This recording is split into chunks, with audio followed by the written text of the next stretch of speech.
MedBix Webcast is a new kind of healthcare media channel to break the silo mentality and foster interdisciplinary thinking. Our mission is to fill that gap and to create a curiosity through different lenses, tapping the passion that guided the historical figures in medicine and bringing present-day groundbreaking research to the front lines. We interview physicians and leaders in the industry about present-day healthcare challenges on our live programming.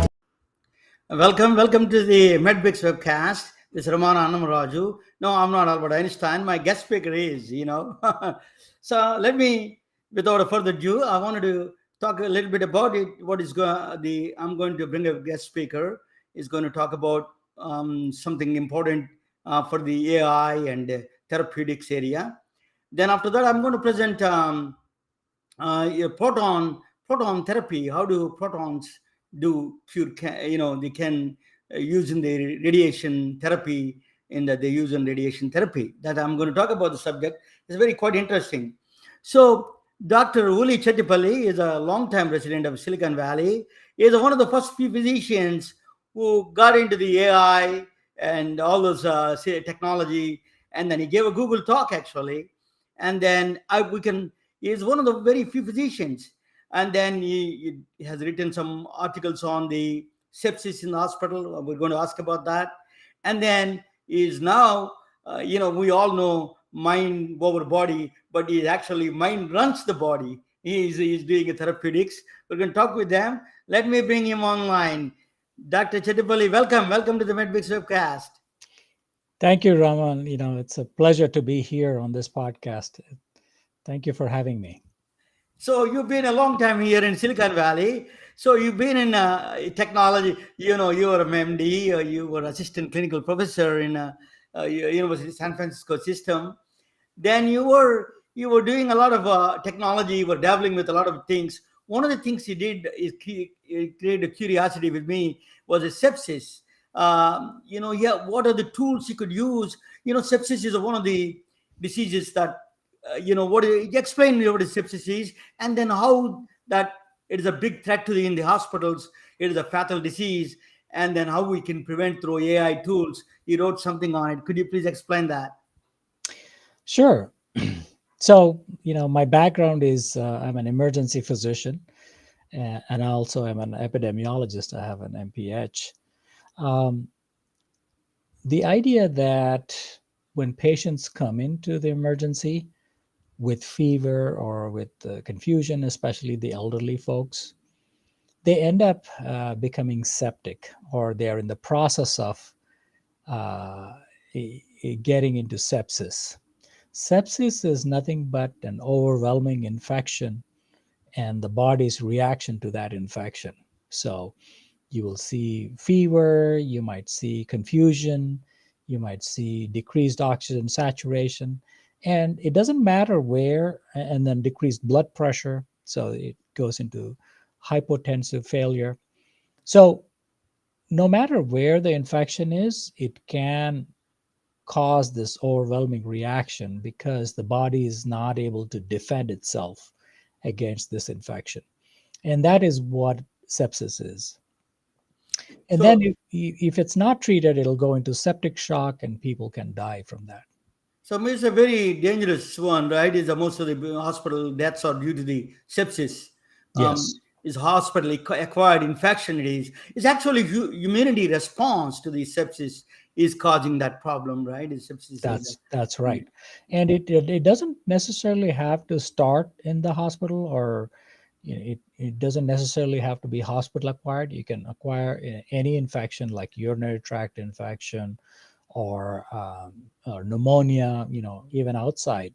And then when they come to the hospital or when they come to the emergency, they will already have some high fever and all the other symptoms of infection. So the idea is to treat it aggressively and treat it early. That's when you can reverse the process and hopefully save the patient's life. And so time is of essence here. And so the sooner you recognize that it is sepsis, the sooner you'll be able to start aggressive treatments, and then the sooner the patient will get better. Now, if you miss that window of opportunity um, where you're able to treat it, the longer you wait, the higher the mortality, which means the higher the chances of this person dying from that sepsis. And so it is very critical, time critical intervention, mainly antibiotics and IV fluids and other things like that. So recognizing it is critical, number one. Recognizing it early and starting intervention is also critical. But what if you can recognize it even before it is apparent to our eyes based on our current understanding and current diagnostics, right? You can actually predict which way the patient is going even before they get into that area where they become septic. And so that is what that's the kind of research that I have done in the past, which can predict sepsis so that you can actually be prepared and actually treat even before it starts, so that you'll have a high level of suspicion and be able to attack it even before it becomes severe, which means that you can save a lot of time and also a lot of hospital days, and the patient may not be admitted to the ICU. Maybe they'll be able to be treated on the floor in a medical surgical floor without intensive care. That's the difference it will make if you can identify it early on. So AI is very good at looking at patterns and recognizing those patterns and kind of creating a path where you can identify the path each patient is on, based on variables from the past, variables from patient's history, variables from even from just the vital signs. The way it is going, you can predict that, what are the chances of this specific patients going into sepsis in the future. In the future, which means that within the next 12 hours, within the next 24 hours, even that few hours of advantage that you can get, it'll make the outcomes much better, because you have caught the problem early on. And that's the advantage of using AI for this condition. So you made a AI. Just so you told me what the advantage of the AI. You made a post recently, the controversial statement about AI, which is if the AI goes against the insurance companies, or worse, it goes against even the doctor's suggestion. What do you do? Who is going to win this? So now ChatGPT is coming. There is a bot AI. So what do you think in this conundrum? How do we resolve this very tough situation? So one of the great advantages of being a physician is that you're human, right? When you make patient physician relationship as the prime relationship, and it's a sacred relationship, almost, right? And in the past, everything a doctor says is right for the patients, and then usually the patients follow a doctor's orders. um, but then, sometimes the doctors may be wrong, but there's nobody else to tell if the physician is wrong, right? Well, the AI is coming up with huge amounts of knowledge, huge amounts of analytical power, much more than a human being can remember, assess, and figure out, analyze. And so, when AI is used as a tool for this analytic purpose, it can also suggest treatments to physicians. This is what we call clinical decision support.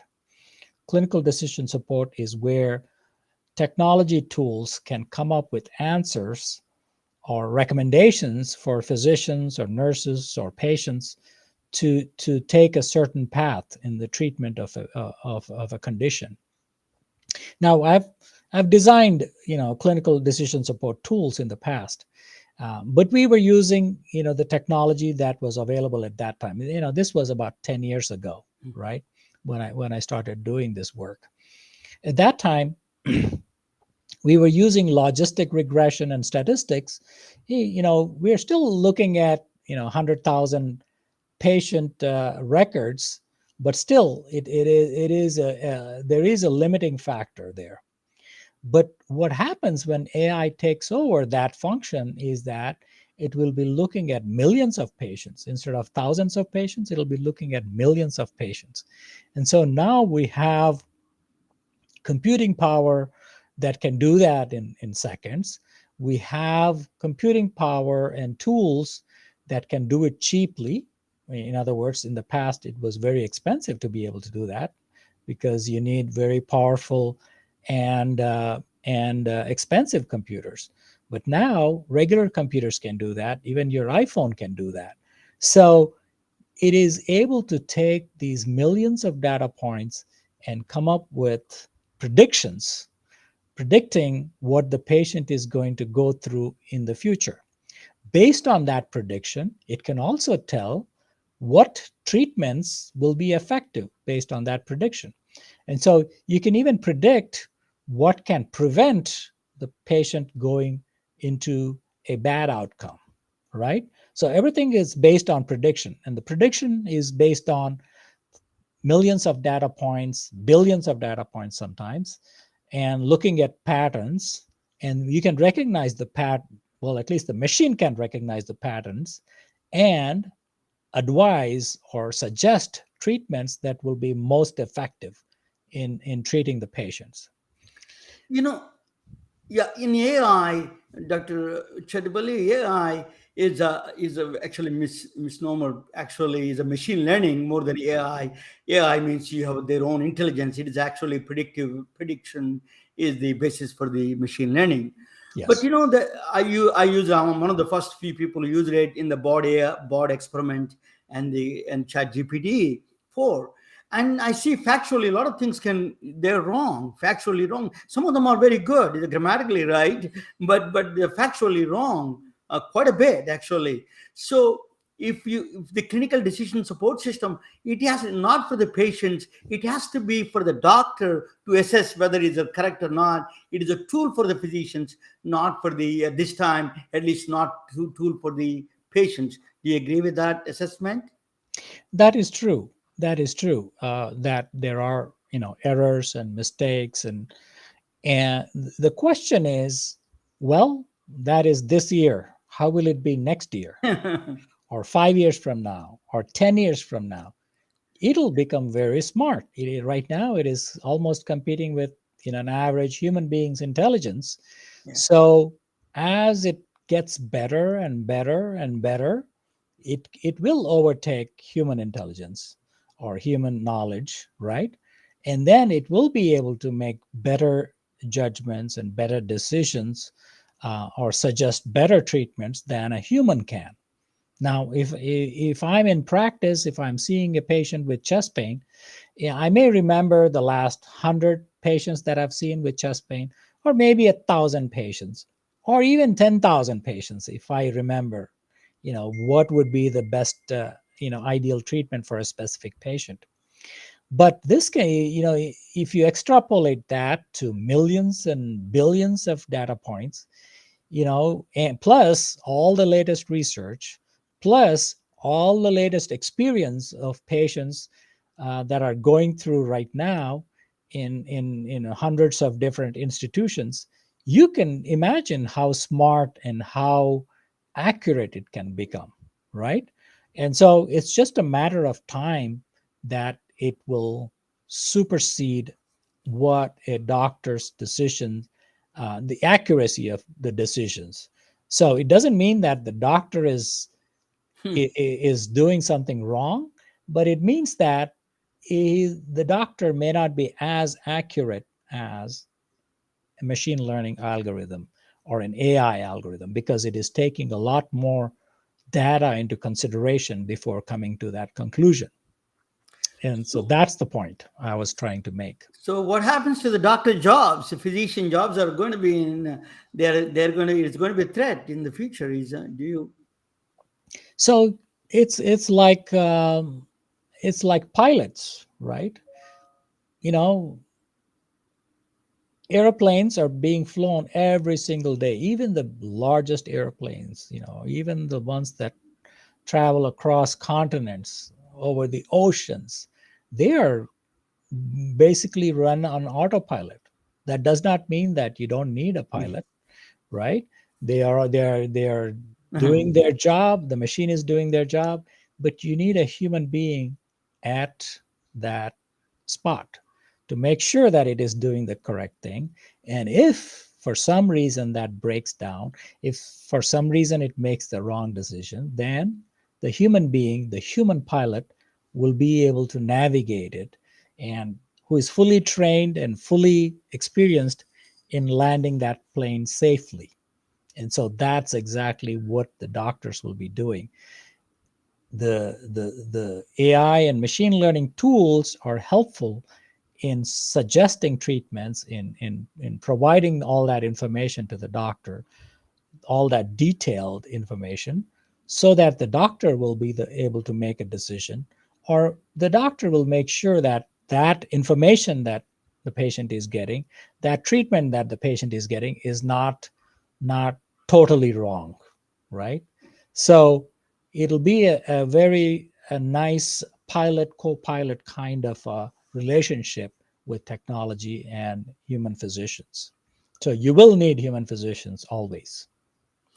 Dr. Chettipally, you moved away from all those things in the technology side, as technology kept in mind. Then you moved into the different kind of therapeutic side. You're using now a virtual reality kind of therapeutics. Can you give us what inspired you? What caused you to get into this kind of therapeutics that you're thinking about? You're doing right now. Yes. So obviously my favorite passion is, technology enabled care. How can technology help care, better, care for patients, care for people who are potentially sick? So I've been looking at all the areas in healthcare, all the disease processes, because, living in Silicon Valley, having access to all kinds of technologies, you have the luxury of picking which area you would want to work in, right? So after I got out of my last regular physician researcher job at Kaiser, I started a company called Innovator MD. And the reason for that is to be able to find these gems of technologies, these gems of um, processes and startups and innovations that are creating change for the future. And so while I was looking at that, I saw this startup building a technology tool. It's a robotic device for rehabilitating stroke patients. And so I got very interested in that technology, and they approached me to join their team as a chief medical officer. So I joined their team part time and helped them develop the first prototype. Um, by the way, I have a daughter with autism. And so when I saw the machine, I was thinking maybe this could work for autism too, because if you're able to put patients in a deeply immersive state and give them a physical challenge and a mental challenge, what you're doing is you're creating an environment for neuroplasticity. Neuroplasticity is the process where the brain develops new pathways, bypassing whatever blockage that there may be. So in the case of stroke, there is tissue in the brain that is dead, and so we are hoping that this technology will build pathways around that dead part.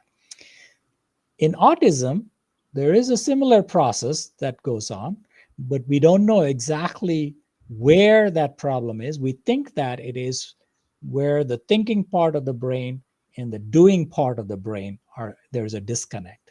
And so we need to bypass that.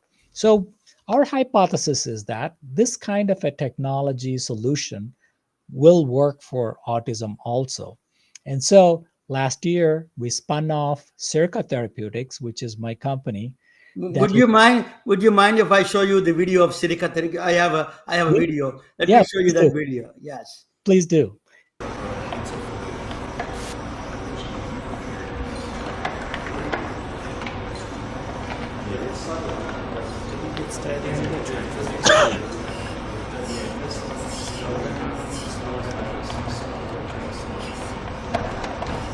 Turning.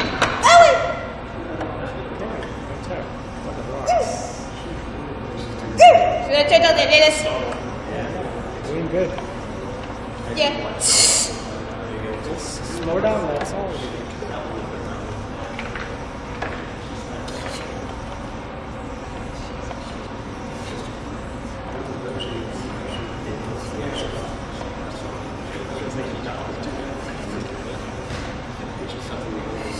Writing, Siri. Yes. Got it. Yeah. Yes. You finished already. So tell me a little bit about it, and then we go that I'll do presentation and come back and ask you about Sirica Therapeutics, web, all the other. So you're saying that the mind is helping kind of you create a new connections by coordinating the muscles and everything through the mind and body coordination, and the new motor Yeah. coordinations will happen. That is what is your what is So, your what we are developing is a brand new type of therapy. It's called cognitive sensory motor therapy. So, when you put people in a state of deep immersion and you put a physical challenge, which is the riding of the bike, and a mental challenge, which is playing the game, which is staying on the path, in a deeply immersive state, what happens is that all the neurons will try to figure out how to. This is a novel experience, right? This person, that is actually my daughter Siri, but she may never have experienced this in this kind of environment, in this kind of situation. So the brain is firing all over the place, trying to figure out and navigate and learn this new kind of sensory motor interaction. That's what our hypothesis is, that when you put people in those situations, that you are creating an environment which is ideal for neuroplasticity. And our hypothesis is that when you go through this kind of treatment, that this neuroplasticity in the long run will help with symptoms such as aggressive behaviors, symptoms such as difficulty sleeping, symptoms such as anxiety and difficulty focusing. Those are very common problems in autism. And so we think that this kind of therapy will help people with autism.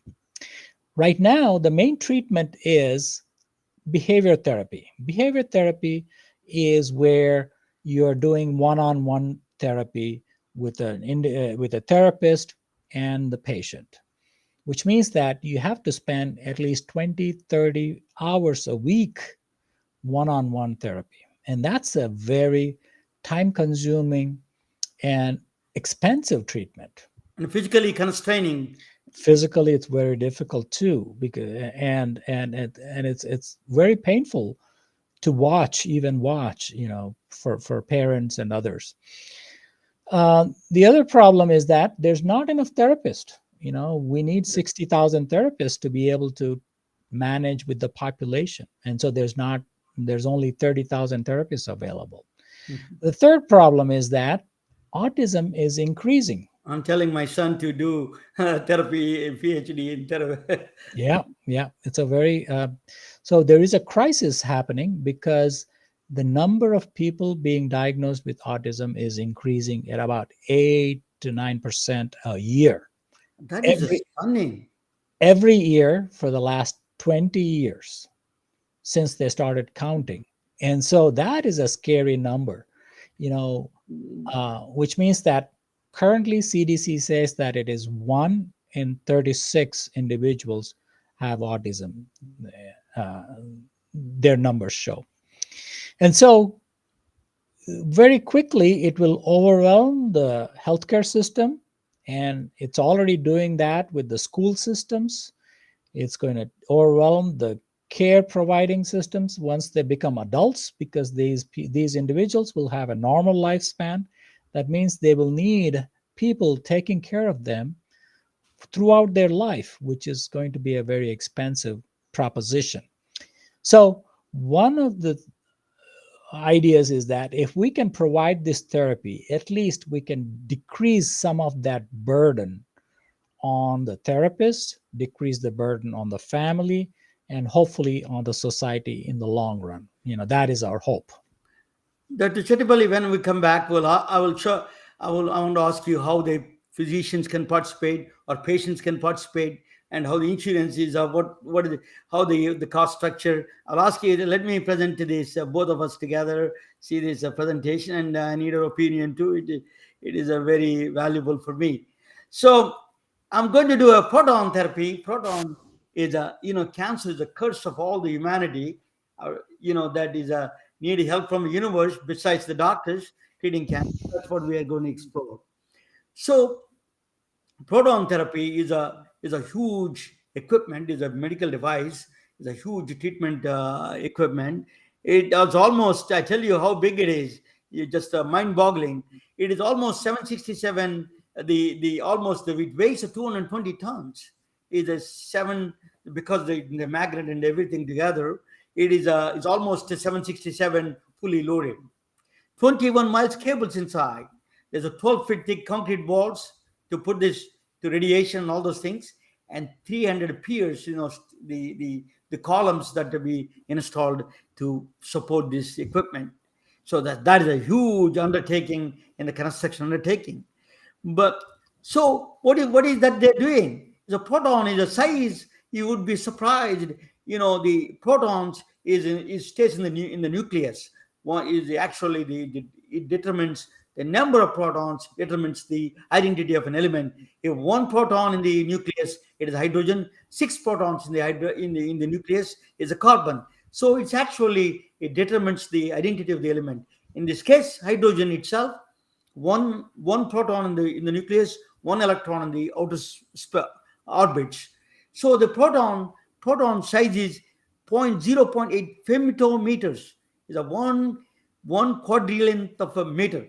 1/4 of a meter. That means if you take an atom and then you extrapolate to the size of the Earth, and then the football field is the size of the proton, that's just unbelievably small.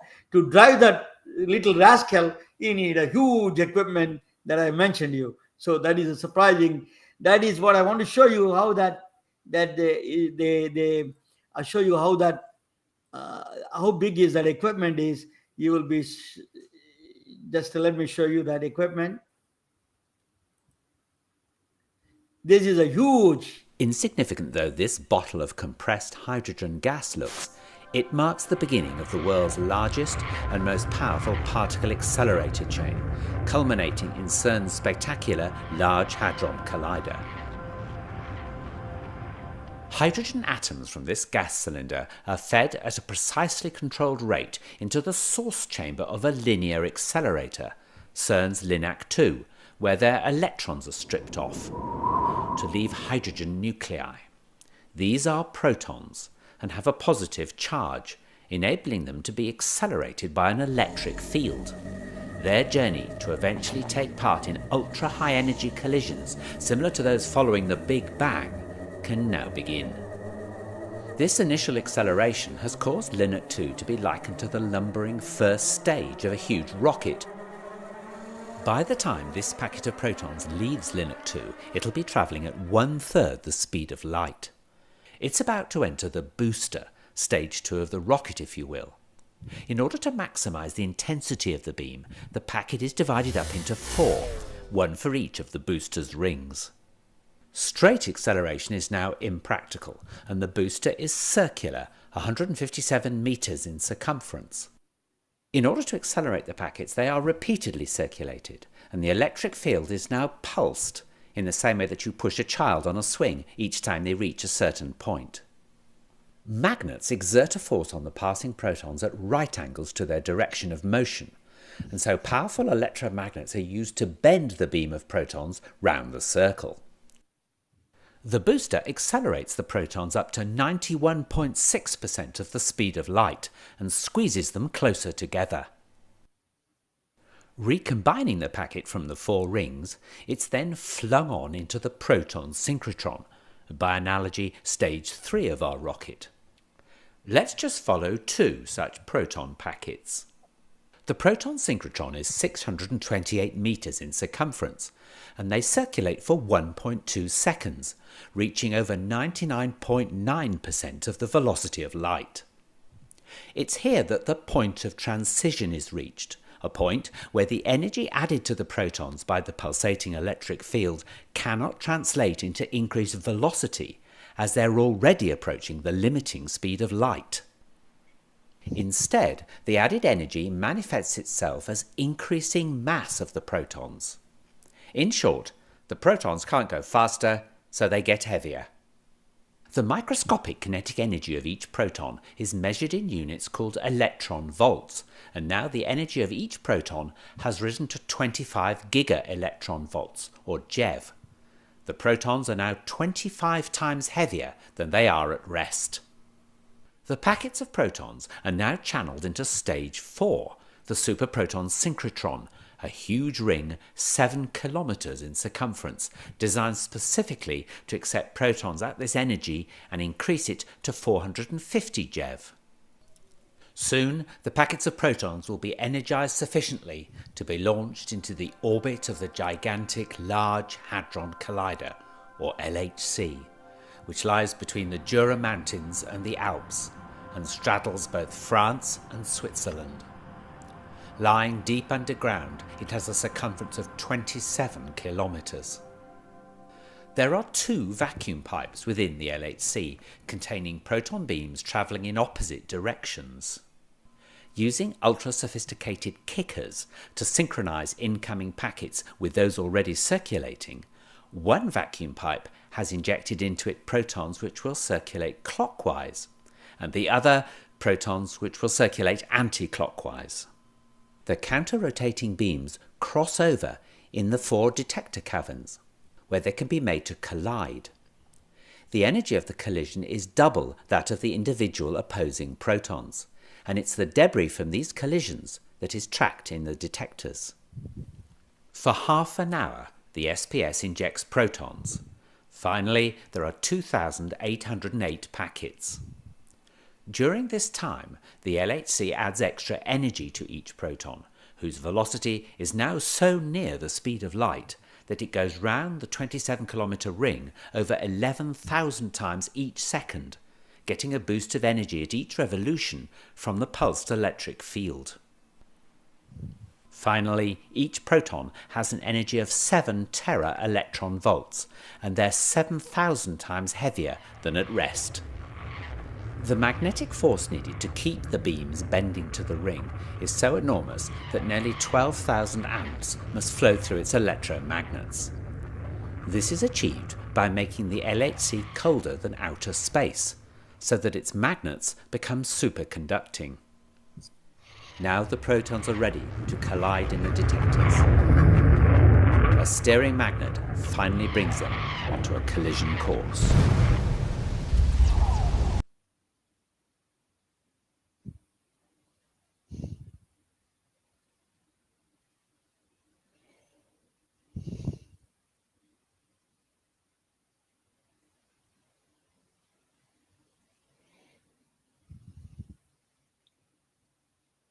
Are you on mute? I can't hear you. Yeah. So that is a smaller version. Sorry about that. The smaller version of cyclotron, we need 1/3 of the 1/10 of the speed of the light. We need to achieve that to use the radioisotopes to make it faster. You need a protons to run that almost 1/10 of the speed. You need still a cyclotron to move that protons. That's the reason that the equipments are so huge.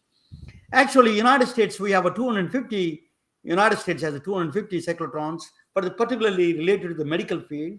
China has 175, and in Canada is 25, and India is 19. That's all. 1.5 billion population have only 19, and 35 countries have none. I met actually a doctor who wants to take a cyclotron to the Dominican Republic. It did not happen, but it is a really, really challenging for a lot of the health equity and the health, actually access to healthcare, quality of healthcare is one of the forbidding factors. So that is the cancer treatment is, the cancer is a growing, is not only adult disease now, the young people are getting it. So it's actually, there is a 4 therapies are available. As a first option is always surgery. Second is a chemo, is a targeted, like a blood one, is a targeted the therapy. And the third one is a radiation therapy. The fourth one is immunotherapy, which is that CAR T cells, is invoking your own immune system. But here is radiation therapy. We're going to focus on the radiation therapy here. So in the radiation therapy, the story starts from Robert Rathbun Wilson. Is a Frontier, Wyoming. He was born in Frontier, Wyoming. He's a guy was born in the cattle ranches in 1914. His name is Robert Wilson. He was a brilliant guy. So, but you cannot stop him. He's smart, like Dr. Uli Chettipally, thinking very thing. Then he went to the University of Berkeley and actually University of San Francisco. He was here. And then also he got a PhD. And then he worked with the Los Alamos laboratories, one in the San Francisco, one in Livermore, another one in Los Alamos. He was working in one of the guys who started the cyclotron is Ernest Lawrence. That is the Lawrence cyclotron. That's why Lawrence Livermore laboratories are here in Silicon Valley, in the Livermore. But it is actually, it was Ernest Lawrence was invented the cyclotron. But the real thing is that Robert Wilson learned from him, and then he went to Chicago. He went to Manhattan Project, then Oak Ridge, then in Los Alamos. Then after that, he came back to Chicago. He became a founding director for the Fermi Labs, the outskirts of Chicago, but EVI is called. In 1967, they started Fermi Labs. That's where he got the idea of using the protons to treat cancer. That is a brilliant idea. He came out with this is the physicist Robert Wilson came up with this idea of using the protons to treat cancer. So what is a photon therapy? There is 2 kinds of photon radiation therapies are there. One is there is a no mass, no charge. These photons have no mass and no charge. They're like X-rays and gamma rays. You can hit that with what it does is it takes the tissues and the atoms in the tissue, it knocks it off the electron, it becomes ionized. Ionization means it is actually when the atom loses electron, it goes and seeks the electron next to the next atom next to it, and then the other one, then it grabs the next atom into the atom next to it. It grabs the electron there. So then the other atom, it's a chain reaction. It grabs the other atom's electron. So all the way it destroys the DNA. It is the cancer DNA. It is basically destroying the DNA of the cancer. That's the DNA damage. We want to do that. We want to kill that cancer cells. That is a goal. That's the use of X-rays and gamma rays they use to do the job. Through ionization process, just the knocking off the electrons, and if they become hungry to get the next door electrons, and then that's next door electrons grab the next door, and it becomes a messy, and then it becomes a problem, and then it damages the complete DNA.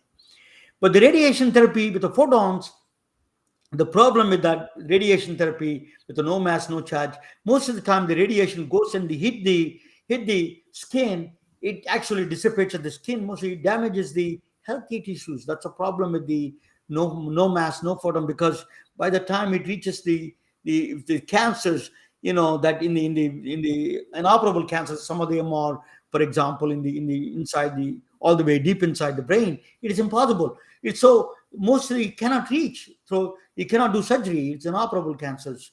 You can damage the brain, so many ways. So what they do is they if you use a gamma rays or X-rays, what it is that it also damages the healthy tissues, because the problem with these kind of X-ray and gamma rays is that the moment it touches the body, it dissipates most of the energy, and by the time it reaches the cancer tumor, it has actually lost a lot of energy there, and by the time so they have to move around. So most of the time, these kind of cancers, they use skin melanoma, skin cancers, breast cancer. You could use this kind of X-ray beam or gamma ray beams. You can use it. You can do that, but that is so you cannot use it for some of the cancers were deep inside. Where the oxygen is not plenty available. So electron beam therapy is another therapy. These are particle therapies. The particles are electrons and protons are particles. These are not radiation. They're not photons. It has a mass and it has a charge. It is both electrons and protons both have a mass and a charge. Electron is a negatively charged. Proton is a positively charged. But electron still has the same problem. It's not a heavy. So it will, by the time it reaches the cancer inside the brain, it loses a lot of energy and damages a lot of healthy tissues. So that's why proton is 18, almost 2,000 times bigger than electron.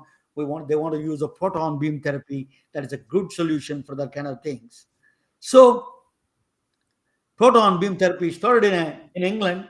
Actually, father and son, they don't look the same exactly. They have the same barber, looks like. But anyway, William and Henry Bragg, they are two physicists. They were doing experiment on X-rays, on the X-rays. They're shining X-rays on the crystals to understand the structure of the crystals. So they wanted to see what is inside the crystal, what is exactly. They're doing a physics experiment. They found out something strange in that experiment. Interesting. It's called a Bragg peak.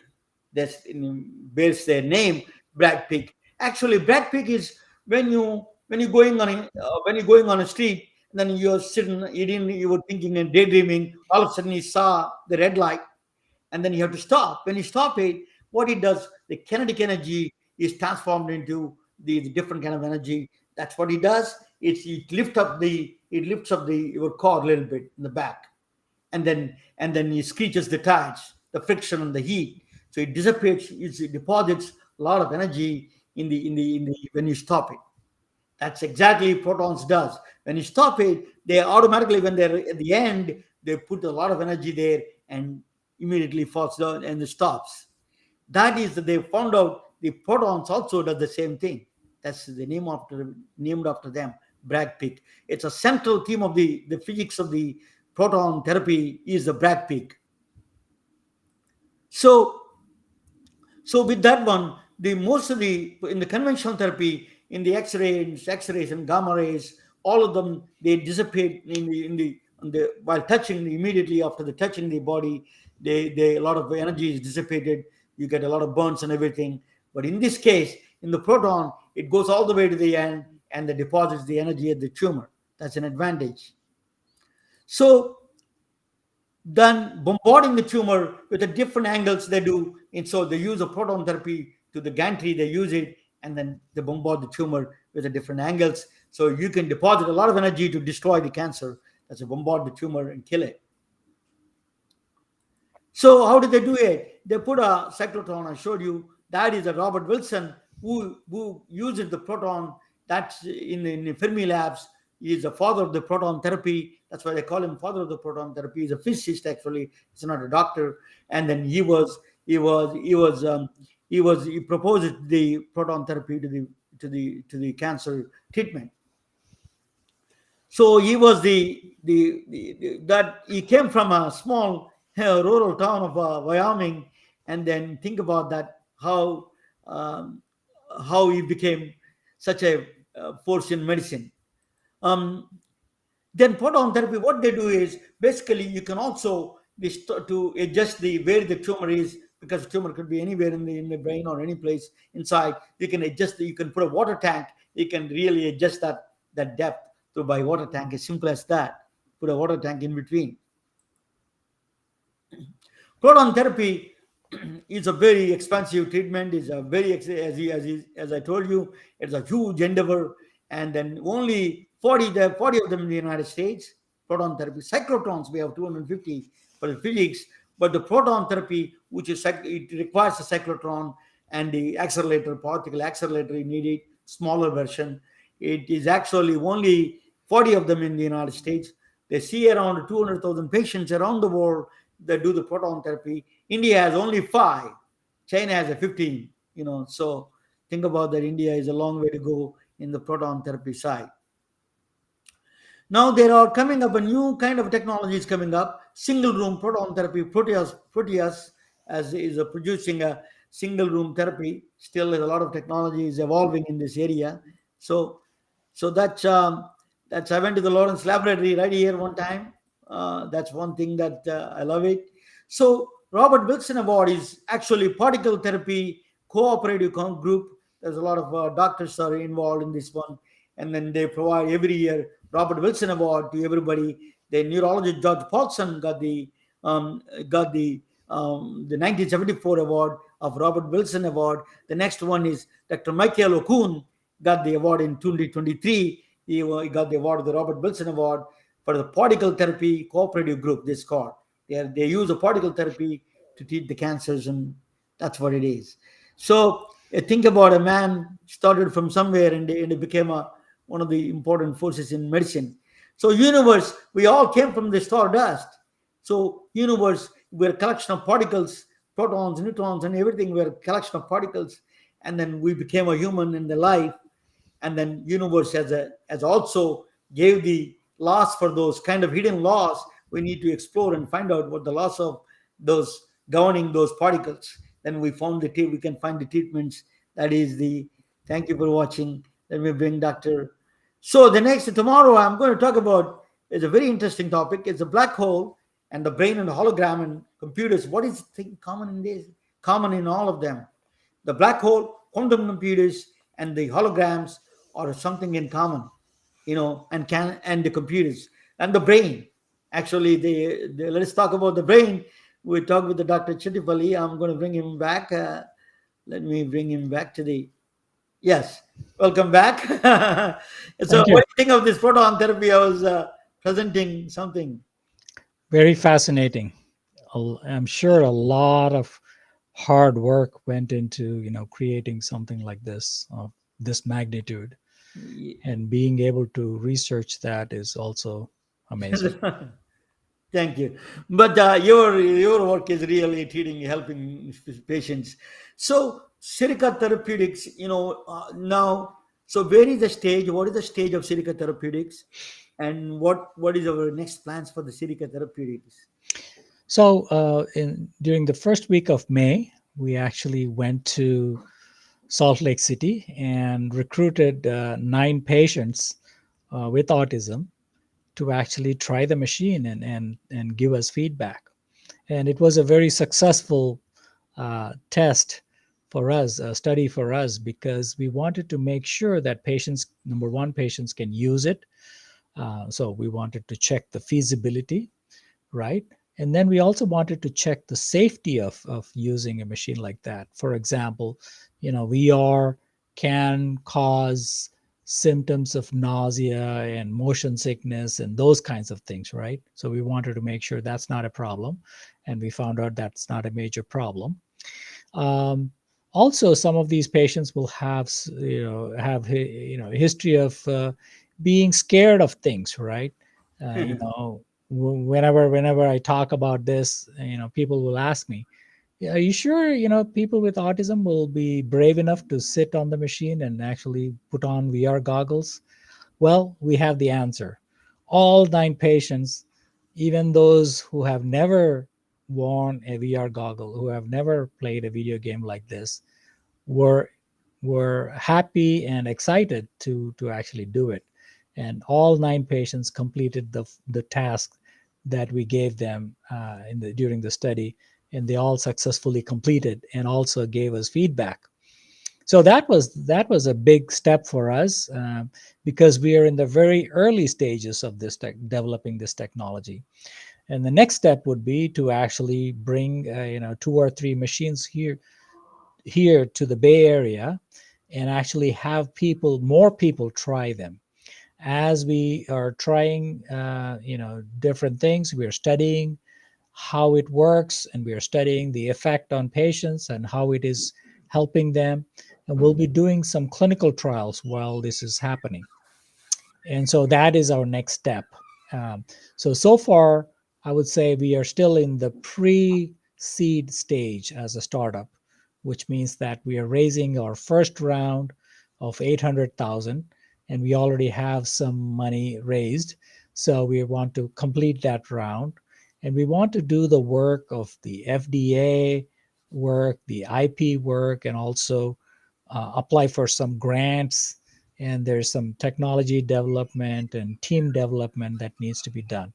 We think we will be doing that with this funding round of 800,000, and be able to take it to the next level where we'll be ready for the market, and also doing the large pivotal clinical trials. So that's the plan. So it's a big endeavor, but it is actually is good for the VR is just entering into the market now. Some of the companies are just recently, some of the insurance companies approved VR therapy.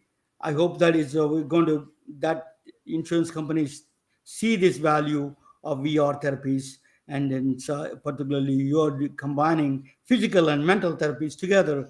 And Yeah. mind runs the body, not mind over the body. That's very good. Thank you so much joining for us, Doctor. It is truly an honor and a privilege to talk with you. Thank you for having me. It's a great service you're doing for the community, innovation community. Thank you so much. Thank you.